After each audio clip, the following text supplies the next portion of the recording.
ये जो अमेरिका से डील हुई है, ये डील नहीं ढील हुई है। हमारा पूरा बाजार उनके हाथ में दे दिया। किचन के रास्ते हमारी थाली तक, नवाला जो है हमारे रोटी के टुकड़े तक बात पहुंच गई है।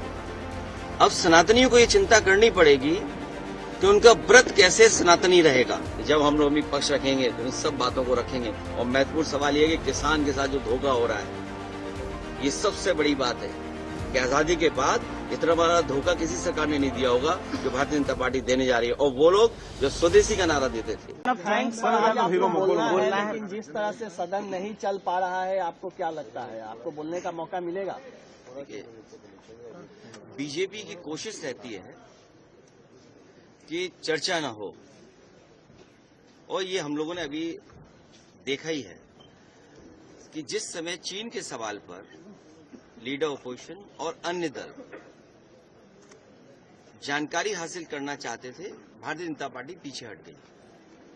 और इस बात को हम कई बार दोहराते हैं, चीन के साथ हमारे कैसे संबंध हों, उस पर हम लोगों को हमेशा विचार कर करके फैसले लेने चाहिए। नेशनल सिक्योरिटी, बॉर्डर सिक्योरिटी और खासकर चीन के साथ हमारे रिश्ते अच्छे और बुरे वक्त वक्त पर रहे हैं। बहुत सारी जमीन हमने खोई है, पहले भी जमीन खोई है, बाद में फिर जमीन खो दी हम लोगों ने। फौज के लोग क्या कहते हैं, कम से कम वो पक्ष आए और देश की जनता जाने। न केवल हम जमीन खोते हैं चीन से, हमें अपना बाजार भी हमारा छिनता जा रहा है। कुछ पुरानी सरकार में छिना बाजार, फिर अब बाजार छिन गया। तो आखिरकार हम किस दिशा में जा रहे हैं? और उसके बाद ये जो अमेरिका से डील हुई है, ये डील नहीं ढील हुई है। हमारा पूरा बाजार उनके हाथ में दे दिया।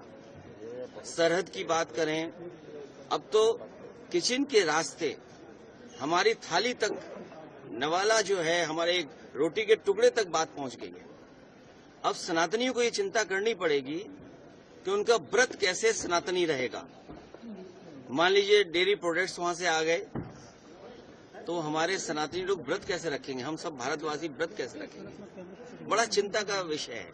और फिर सीधा सीधा हमला है। जो भारतीय जनता पार्टी के संगी साथी समय समय पे स्वदेशी का नारा देते थे, आखिरकार वो लोग कहाँ हैं? वही जो बिल्डिंगें बड़ी बड़ी बनी हैं, कहीं उसके अंदर अंग्रेजी चश्मा लगाकर तो नहीं बैठे हुए हैं। और ये बात तो साबित हो गई है, जिस तरह की डील हुई है, न जाने क्या क्या उसमें फैसले होंगे। देश तो जानना चाहता है। संसद में कल कहा कि जो हमने कहा था कि एग्रीकल्चर को नहीं हमने रखा है ताक पर, वो हमने अपना वादा निभाया है। किसानों के हितों को ध्यान में रखा है, ऐसा उनका कहना है। नहीं दे पाए क्योंकि प्रोटेस्ट हंगामे की वजह से और जिस तरह से हंगामा हुआ उसकी वजह से बोल नहीं पाए।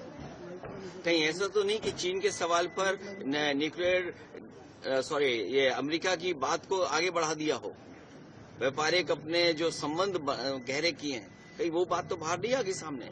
अखिलेश जी, एसआईआर पे बात करें तो ममता बनर्जी सुप्रीम कोर्ट जाएंगी एसआईआर के इशू पर, क्या कहना है आपका? जो ममता बनर्जी जी पहुंची हैं, उन्होंने जो काला कोट पहना है भारतीय जनता पार्टी की काली करतूत के खिलाफ, और जनता को इसी तरह सामने आना पड़ेगा। ये व्यक्तिगत अधिकार की बात है। मत का छीनना आपका हक का छीनना। मत छीनेगा तो हक छीनेगा, और हक किस बात का? हर चीज का छीनता चला जाएगा। कल को विरासत के कागज आप बनाने के लिए सरकार आप पे दबाव बनाई, आप नहीं बना पाएंगे। नागरिकता का सवाल आएगा, बहुत सारे सवाल आएंगे। और जो उत्तर प्रदेश में हम लोगों ने एसआईआर को देखा है, ये कहीं न कहीं संगठित अपराध कर रहे हैं लोग। अधिकारी मिले हुए हैं, कुछ अधिकारी नहीं करना चाहते हैं, लेकिन फिर उसके बावजूद भी अधिकारियों पे दबाव बनाया जा रहा है। और कई जगह हम लोगों ने जो इलेक्शन कमीशन के अधिकारी और सरकार के अधिकारी, उनको पकड़ा है और उदाहरण पेश किया है, किसी पे कार्रवाई नहीं हुई। आपके सुल्तानपुर में एक बीएलओ को पकड़ा, उसने बाकायदा प्रिंट किया हुआ फॉर्म ला करके फॉर्म 7 भरवा लिया और वोट कट गए। जिसको शिकायत करता है वो दस्तखत करना नहीं जानता है।